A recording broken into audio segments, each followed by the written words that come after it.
स्वागत है आप सभी का कमोडिटी फटाफट में। अगर आपके पास भी कोई सवाल हो तो आप हमें भेज सकते हैं, क्योंकि सोने और चांदी में लगातार रैली चल रही है। तो आपके मन में सवाल होगा कि इन स्तरों पे क्या करना चाहिए, आगे सोने चांदी का भाव क्या हो सकता है। तमाम ऐसे सवालों के हम जवाब देंगे और हमारा नंबर है 9136934065। इस नंबर पे आप अपना नाम, अपने शहर का नाम और कमोडिटी से जुड़े हुए सवाल भेजें।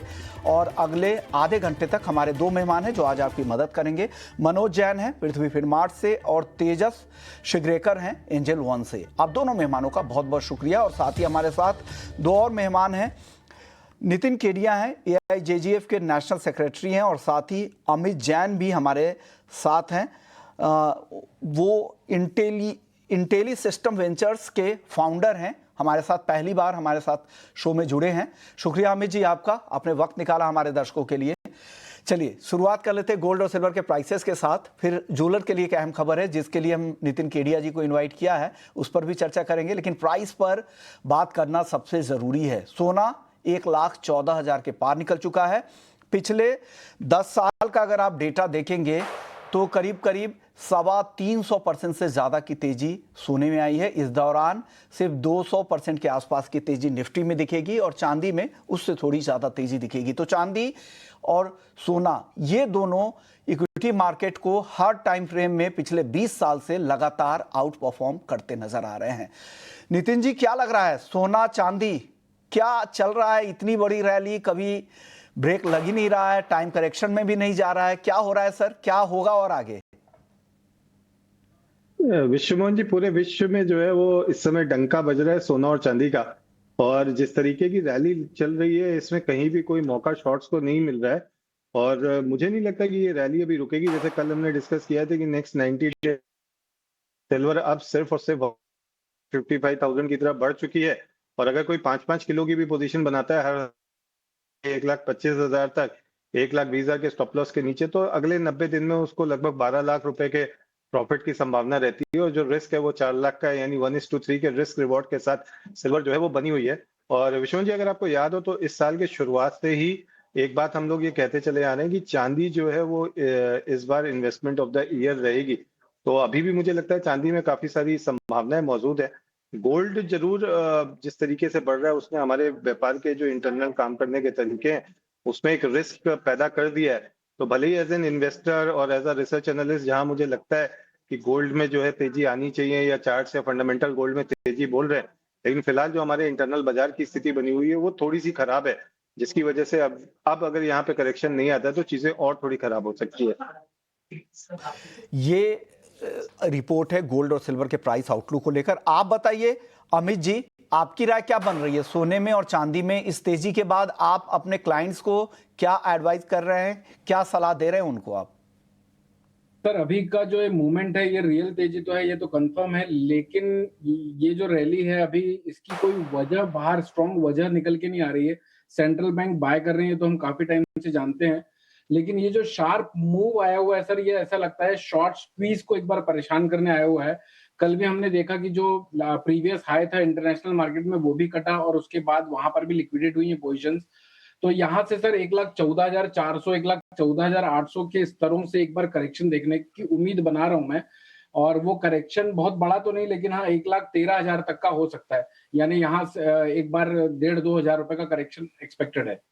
यहाँ से 1,500 रुपए तक की गिरावट का अनुमान अमित जी लगा रहे हैं। मनोज जी, आप किस साइड में है सोने और चांदी में? अपने जो भी आपके क्लाइंट्स होंगे उनको क्या सजेस्ट कर रहे हैं सोने चांदी में इस लेवल पे आने के बाद? नमस्कार विश्वमोहन जी। अगर सोने और चांदी की मैं बात करूं तो पिछले 4 साल से हम लगातार यहाँ पे सोने और चांदी में बुलिश हैं। और लगातार हम हमारे क्लाइंट्स को यहाँ पे बाय का ही रिकमेंडेशन दे रहे हैं। समय समय पे जब भी डिप्स आते हैं तो वहां पे एड करने की सलाह रहती है। आज भी अगर हम देखें विश्वमोहन जी तो $3,800 एक साइकोलॉजिकल बैरियर था सोने के लिए इंटरनेशनल मार्केट में। और एक फ्रेश ब्रेकआउट यहाँ पे सोने में देखने को मिला है इंटरनेशनल मार्केट में। दूसरा, अगर चांदी की बात करें तो वहां भी $44.50 का जो एक बैरियर था वो वहां पे निकलता हुआ नजर आया है। तो फ्रेश ब्रेकआउट सोने और चांदी दोनों में ही देखने को मिला है। अगर आज यहाँ पे प्रेसिडेंट ट्रम्प और पावेल की स्पीच में अगर कोई सरप्राइज नहीं आता है तो हमारा मानना है कि सोने और चांदी का जो मोमेंटम है बरकरार रहेगा। सोना $4,000 की ओर बढ़ता हुआ नजर आ रहा है। वहीं अगर चांदी की बात करें तो वहां भी कीमतें प्रीवियस हाई $49.50 के स्तर को टेस्ट करने की ओर बढ़ती हुई नजर आ रही है। तो आज अगर कोई रणनीति बनाना हो तो शाम के सत्र में यहाँ पे यूएस प्रेसिडेंट की स्पीच भी है, उसके बाद फेड चेयरमैन जेरोमी पावेल की भी स्पीच है। कोई भी डिप्स आता है सोने में 1,13,300 के स्तर पर यहाँ पे बाय कर सकते हैं। अक्टूबर वायदा 1,12,800 के स्टॉप लॉस से 1,14,400 पहला टारगेट रहेगा और यहाँ पे 1,15,000 तक भी जो है लेवल्स एक्सटेंड हो सकते हैं 1 से 2 दिन में। सिल्वर में भी लगभग 1,34,000 के स्तर में बाय कर सकते हैं 1,32,500 के स्टॉप लॉस से और टारगेट वहां पे 1,37,000 तक के रखे जा सकते हैं। जी, आप क्या सलाह देंगे सोने और चांदी में? अगर आज किसी को शाम के सेशन के लिए अगर ट्रेड करना है तो उनको क्या करना चाहिए? देखिए सर, ओवरऑल हम लोग मोमेंटम जो देख रहे हैं वो समवेयर मिली जुली सी है। यहाँ पे लॉन्गर टर्म हम लोग देख रहे हैं जोन जो है वो कम्प्लीटली बुलिश है, लेकिन समवेयर इंट्राडे में हम लोग इसको देखते हैं तो काफ़ी चीज़ें जो ओवरबॉट सिचुएशन में है। पिछले सप्ताह में भी यहाँ पे करीबन 1,30,000 के यहाँ पे हम लोगों ने बिकवाली देखी थी, जो सेम सेशन में ही इसमें काफ़ी अच्छा एक फॉल देखने के लिए मिला था। और आज के इंट्राडे के हिसाब से देखेंगे तो दोनों ही काउंटर में मुझे सेलिंग ही दिख रही है। यहाँ पे 1,14,100 के यहाँ पे आपको बिकवाली करके चलनी चाहिए। 1,14,430 का यहाँ पे स्टॉप लॉस मेंटेन करना रहेगा। 1,13,200 के यहाँ पे टारगेट बनेंगे। वहीं पे सिल्वर की बात करेंगे तो 1,35,600 के यहाँ पे आपके एक सेलिंग की एक्सपेक्टेशंस है इवनिंग सेशन में। 1,37,000 का यहाँ पे आपको स्टॉप लॉस मेंटेन करना रहेगा और यहाँ पे 1,33,500 के यहाँ पे टारगेट बनेंगे। तो चांदी आपकी सेल कॉल यहाँ पर निकल कर आ रही है। चलिए, एक और अहम खबर यह है कि सोने की बढ़ती कीमतों की वजह से एक नया संकट है ज्वेलर्स के लिए। एक तो रिटेलर के लिए दिक्कत ये है कि दाम बढ़ जाते हैं तो उनकी ग्राहकी कम हो जाती है, लेकिन होलसेलर्स मैन्युफैक्चरर्स के लिए भी दिक्कत ये है कि भाव की जो कट डे होती है, जो काटते हैं और जहाँ पे पेमेंट रिसीव करते हैं, उसके बीच में बड़ा अंतर होता है, गैप होता है। और ये गैप जो होता है वो 7 दिन से 45 दिनों का होता है। और मैन्युफैक्चरर और होलसेलर्स का मार्जिन होता है आधे से 2.5% के बीच में। और इस दौरान जिस तरह की तेजी है मार्केट में, इस दौरान अब दाम क्या हो रहा है, सोने की कीमत 3 से 8% तक बढ़ जाती है और सिर्फ टर्नओवर होता है, लेकिन असली प्रॉफिट की जगह उन्हें नुकसान हो जाता है। नितिन जी, इस खबर को समझाइए हमारे दर्शकों को, और ज्वेलर्स इस परेशानी से, इस रिस्क से कैसे बच सकते हैं, क्योंकि जिस तरह की तेजी है इनके मार्जिन से काफी ज्यादा ऊपर की तेजी दिखती है। विश्वनाथ जी, आपके पिछले सवाल में मैंने एक बात बोली थी कि चार्ट और फंडामेंटली जो है वो गोल्ड में भले ही तेजी बोल रहे हो, लेकिन फिलहाल हमारा बाजार मेरी इंडस्ट्री जिस मुहाम पे खड़ी है, उस मुहाम पे जो प्राइजेस चल रहे हैं, ये प्राइजेस हमारे लिए काफी रिस्की हैं। उसका कारण ये है कि बाजार के अंदर विश्वनाथ जी एक व्यवस्था बनी हुई है। उस व्यवस्था को हम बोलते हैं अनफिक्स की व्यवस्था। ये क्यों बनी हुई है कि सपोज मान लीजिए मैं आज ज्वेलर हूँ, मैं किसी होलसेलर के पास गया और मैंने 100 ग्राम माल जो है वो छांट लिया।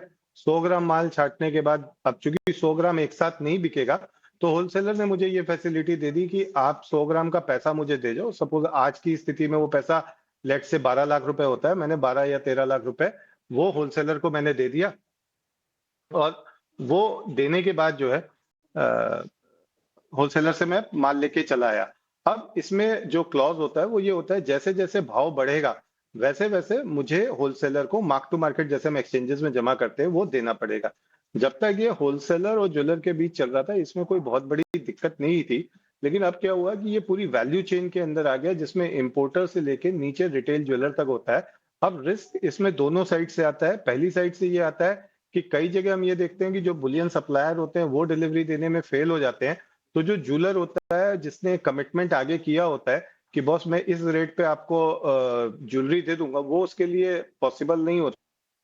वहां पे वो ज्वेलर जो है वो नुकसान खा जाता है। सेकंड क्या होता है कि अगर मान लीजिए बुलियन वाले ने अनफिक्स पे माल बेचा हुआ है, तो उसको 1 दिन या 2 दिन के अंदर जो डिफरेंस आ रहा है वो चाहिए होता है, क्योंकि उसने आगे एमसीएक्स जो है वो हेज किया होता है। अगर वो डिफरेंस नहीं आता है, 2-4% भाव बढ़ जाता है, जैसे हम पीछे देख रहे हैं, तो वहां पे जो बुलियन वाला है वो उसको वो जो बढ़े हुए भाव का डिफरेंस है वो उसको अपने पास से देना पड़ता है। और कई केसेस में हम ये देखते हैं कि एक सिंगल डिफॉल्ट जो है वो पूरी वैल्यू चेन को डिफिकल्टी में डाल देता है। अब भाव कट डे और पेमेंट डे क्या होता है, कई बार ऐसा हो जाता है, सिचुएशन ऐसी आ जाती है कि जब ये पता नहीं होता कि भाव कहाँ जा रहा है, और जैसे इस समय का पैनिक चल रहा है, तो जो मैन्युफैक्चरर या होलसेलर होता है वो रिटेलर पे एक दबाव डालता है कि भाई आप 5 दिन 7 दिन बाद पेमेंट कर देना, पर भाव आप काट दो। अब भाव वहां पे कट गया और उसके बाद अगर बाजार नीचे आ जाता है तो उस केस में फिर रिटेलर को लगता है कि मुझको ठग लिया गया और या मेरे साथ जो है वो चीटिंग हो गई, या मतलब होलसेलर को पता था भाव नीचे आने वाला है, उसके अपने सोर्सेस है, बड़ा आदमी है, तो भाव नीचे आ गया। जबकि हकीकत ये नहीं है, हकीकत ये होती है कि होलसेलर को ये लगता है कि कल अगर भाव 2% 5% और बढ़ गया तो उस केस में अगर ये पैसा मुझे नहीं आया तो मैं डिफॉल्ट करने की स्थिति में हो जाऊंगा, या मेरा जो रिस्क मैनेजमेंट है वो मुझे यहीं तक का रिस्क लेने की फ्रीडम देता है, तो वो मैंने ले लिया। किसी की भी इंटेंशन जो होती है उस पूरी वैल्यू चेन में वो खराब नहीं होती, पर चूंकि बाजार की सिचुएशन ऐसी हो जाती है कि उस समय जो चीजें हैं वो संभलना मुश्किल हो जाती है और पूरी वैल्यू चेन जो है वो रिस्क में आ जाती है। तो अभी जो स्थिति चल रही है वो इसी तरह की स्थिति चल रही है विश्वनाथ जी, और ये स्थिति 2-4-5% के भाव से ठीक नहीं होने वाली। ये स्थिति आज की डेट में तब ठीक होगी अगर भाव यहाँ से 10 से 12% गिरता है। मैं क्लियर कर दूं, मैं यहाँ पे कोई रिकमेंडेशन नहीं दे रहा हूँ कि भाव यहाँ से 10 से 12% गिरने वाला है विश्वमोहन जी। और सर एक चीज ये भी नहीं चाहिएगा, नियम ये हो कि अगर पेमेंट रिसीव डे ही भाव का कट डे भी माना जाए, इससे क्या मैन्युफैक्चरर और होलसेलर्स का नुकसान रुकेगा और उनकी जो इंटरेस्ट कॉस्ट होगी वो भी घट जाएगी और कैपिटल का जो डिप्लॉयमेंट होगा वो बेहतर तरीके से हो पाएगा? नितिन जी छोटा जवाब दीजिएगा। सर एक्चुअली बाजार की धारा यही है कि जिस दिन पेमेंट आएगा उसी दिन का भाव कट किया जाएगा, लेकिन समहाउ कहीं ना कहीं कुछ ग्रीड आ जाती है कि शायद यहाँ से बाजार नीचे आ जाएगा तो मैं भाव कटवा लेता हूँ, या कई बार रिस्क मैनेजमेंट भी आपका जवाब दे जाता है तो आप करा लेते हैं। पर एक्चुअल सिचुएशन यही है कि अगर पेमेंट डे वाले दिन ही भाव काटा जाए तो बाजार जो है वो काफी हद तक सही स्थिति में होगा। और विश्वमोहन जी यहाँ पे मैं ये भी कहना चाहूंगा कि जो हेजिंग है, अगर हेजिंग के टूल्स का, फ्यूचर्स का, ऑप्शंस का, दोनों का अगर ठीक तरीके से यूज किया जाए तो भी इस तरह की सिचुएशन से बचा जा सकता है। चलिए, आपने पूरी तरह से बिल्कुल बेहतर तरीके से आपने इस पूरी खबर को समझा दिया। शुक्रिया नितिन जी, आपने वक्त निकाला, हमारे दर्शकों को गाइड किया, ज्वेलर्स बंधुओं को आपने गाइड किया। चलिए, लेकिन एक और खबर है, चाइना को लेकर ये खबर आ रही कि फॉरेन गोल्ड रिजर्व का कस्टोडियन बनने की तैयारी में चीन है। इस फिराक में चीन लगा हुआ है और पीबीओसी ने, पीपल बैंक ऑफ चाइना ने अपने जो उनके फ्रेंडली नेशन हैं उनसे कहा है कि गोल्ड चीन के वॉल्ट्स में वो रख सकते हैं, सुरक्षित रख सकते हैं। हालांकि रूस पर पाबंदी के बाद कई देश वेस्टर्न बैंकों से चिंतित है। ऐसे देशों को चीन सुरक्षित विकल्प देना चाहता है, वॉल्ट, अपने वॉल्ट में वो गोल्ड जमा करने का विकल्प देना चाहता है।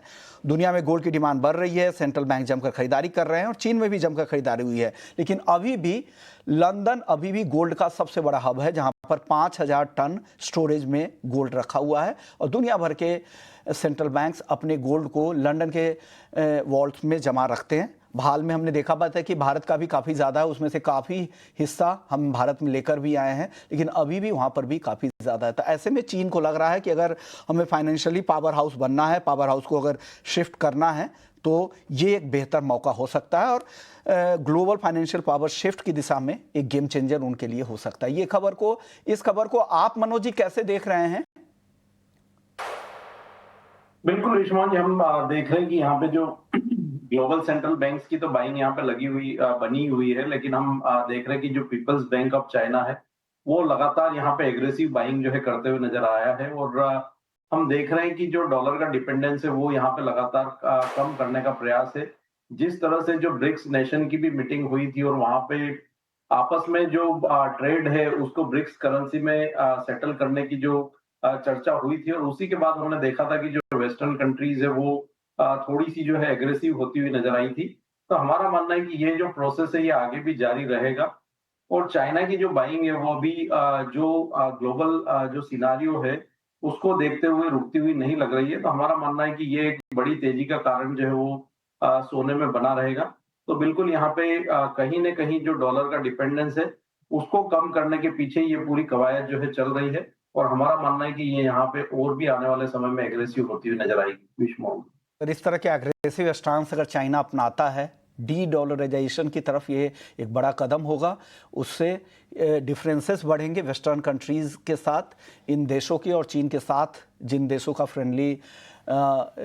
फ्रेंडशिप है उन पर अगर उन लोगों ने एक लॉबी बनती है तो डेफिनेटली इससे तनाव बढ़ेगा और उसका भी फायदा गोल्ड को ही मिलेगा। और साथ ही गोल्ड को लेकर जिस तरह से शिफ्टिंग हो रही है, हाल में हमने एक खबर ये भी देखी थी कि हांगकांग में तैयारी चल रही है कि वहाँ पर गोल्ड को टोकनाइजेशन किया जाए और क्रिप्टो की तरह उसकी ट्रेडिंग हो, छोटे निवेशक भी वहाँ पर कम पैसे में भी इन्वेस्ट कर पाएँ और 2000 टन सोने के स्टोरेज की तैयारी हांगकांग में चल रही। तो इस तरह की भी खबरें आ रही है, क्योंकि गोल्ड का मार्केट काफ़ी अभी बढ़ा हुआ है, इस वजह से इस तरह की खबरें आ रही है। इस बीच हमने देखा था कि जेफरीज की तरफ से एक बड़ी रिपोर्ट आ रही थी, जहां पर उन्होंने गोल्ड का 2 लाख रुपए का टारगेट दिया है। 2 लाख का टारगेट उन्होंने इसलिए दिया है कि उनका जो टारगेट है कॉमिक्स गोल्ड का 6600 का, हमने कन्वर्ट किया है 88 रुपए 50 पैसे $1 का भाव लेके, फिर वो 2 लाख के ऊपर बैठता है। हालांकि आज की क्लोजिंग अगर रुपए की देखें तो वो 88.74 के ऊपर ही हुई है, लेकिन हम उससे कम करके भी देखते हैं तो भी 2 लाख रुपए के ऊपर का भाव बैठता है। उनका कहना है कि 1980 का जो गोल्ड का बुल रन था, उस दौरान यूएस की जो पर कैपिटा इनकम में डिस्पोजेबल जो इनकम था उसका करीब 10% के आसपास सोने का भाव हुआ करता था, जो अभी करीब $6.25 के आसपास का है। तो उनको लगता है कि ये फेयर टारगेट है $6600 का, यानी 2 लाख रुपए का। अमित जी, इस पर आपका रिएक्शन क्या होगा? इस तरह के बड़े टारगेट, मार्केट ऑलरेडी इतना चल चुका है, इससे मार्केट में स्पेकुलेशन तो नहीं बढ़ेगा? नहीं सर, एक्चुअली ऑनेस्टली बोलूं तो 2020 में मैंने भी अनाउंस किया था सोशल मीडिया में कि बाजार का भाव 2.5 लाख रुपए के आसपास होना चाहिए। अब तो मैं यहाँ पर आने में लेट हो गया, नहीं तो वो उस समय भाव 45,000 रुपए के आसपास थे। 2.5 लाख रुपए होना थोड़ा सा सर अभी इमीडिएटली तो थोड़ा डिफिकल्ट लगता है, लेकिन सिंस ये बुल रन है, हमने पहले भी 2008-9 में चांदी का बुल रन देखा था, जब चांदी करीब 20-22 हजार रुपए के आसपास चलती थी, 75,000 रुपए हो गई थी सर, 75,000 से वापस से 35,000 भी हो गई थी। तो इस तरह के टारगेट्स को प्रिडिक्ट अभी नहीं करना चाहिए। जिस तरह से बाजार का ट्रेंड है, कुछ लेवल्स निकाल लेने चाहिए और इन लेवल्स में स्टॉप लॉस को ट्रेल करके बाजार जहां तक बढ़ रहा है उस रैली को राइड करना चाहिए। बिल्कुल सही बात है। जब तक ट्रेंड है के साथ चलें, ट्रेंड अगर बदलता है तो आप अपनी रणनीति में भी बदल दें। इस तरह के टारगेट ब्रोकरेज हाउसेस के आते रहते हैं, आप इसे ना ध्यान दें। ये लंबी अवधि का टारगेट है। 2002 में जेफरीज ने खुद अपनी रिपोर्ट में कहा है कि उन्होंने 2002 में टारगेट दिया था $3400 का, जिसे आने में करीब 22-23 साल लग गए थे। तो इस तरह के आते हैं। अभी मार्केट काफ़ी मजबूत दिख रहा है, इस वजह से इस तरह के टारगेट, इस तरह की खबरें आपको बाजार में दिखती रहेगी। हालांकि हमारे चैनल पर भी 2 लाख का टारगेट खन्ना ज्वेलर्स के डायरेक्टर उन्होंने दिया था, लेकिन उसको लेकर काफ़ी ट्रोलिंग भी हुई थी। लेकिन वो भी एक जाने माने ज्वेलर है और दिल्ली के सबसे बड़े ज्वेलरी स्टोर चलाते भी हैं। उन्होंने भी इस तरह के टारगेट दिए थे कि 3 साल में सोना 2 लाख हो सकता था। उस दौरान 80-90 हज़ार रुपये ही सोने का भाव था।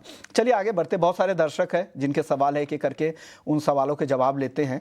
पहले दर्शक हमारे साथ निखिल कुमार है। चांदी में शॉर्ट टर्म के लिए बिकवाली कर सकते हैं क्या?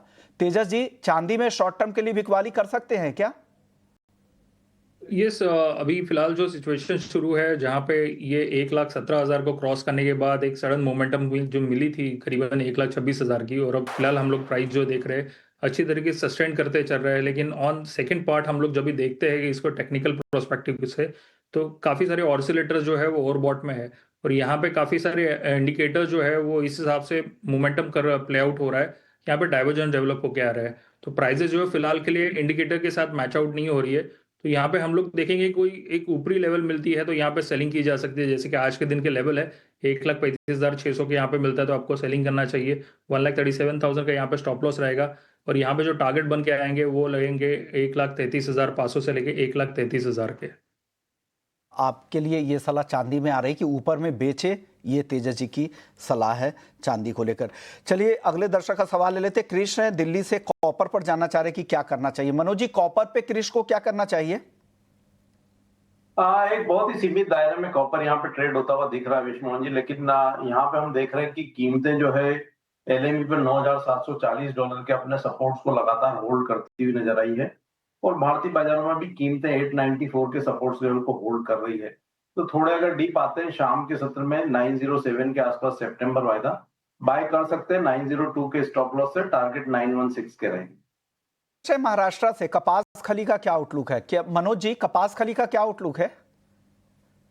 एक बहुत ही सीमित दायरे में यहाँ पे ट्रेड देखने को मिल रहा है विष्णु जी। मेरा मानना है कि जब तक ये 2,945 का स्तर क्रॉस नहीं करती है, जो दायरा है 2,880 से 2,945 का बना रह सकता है। अगले दर्शक है आर्य वर्मा है। सोने चांदी में कितनी तेजी और बाकी है? अमित जी, आप सलाह दे दीजिए वर्मा जी को। सर जब तक 1,08,500 का भाव नीचे के साइड में नहीं काटता है तब तक ये बाजार तेजी का ही रहेगा। हर डिप को बाय की तरह कैपिटलाइज करना है। ऑन द कॉन्ट्ररी अगर मैं कहूँ बहुत शॉर्ट टर्म के लिए तो 1,14,300 से 1,15,000 तक मैक्सिमम तेजी अभी के सिनेरियो में लग रही है। दूसरा एक चीज नोटिस करने वाली है सर, अक्टूबर वायदा कारोबार खत्म हो रहा है और सारी चीजें शिफ्ट हो रही हैं दिसंबर वायदे कारोबार में।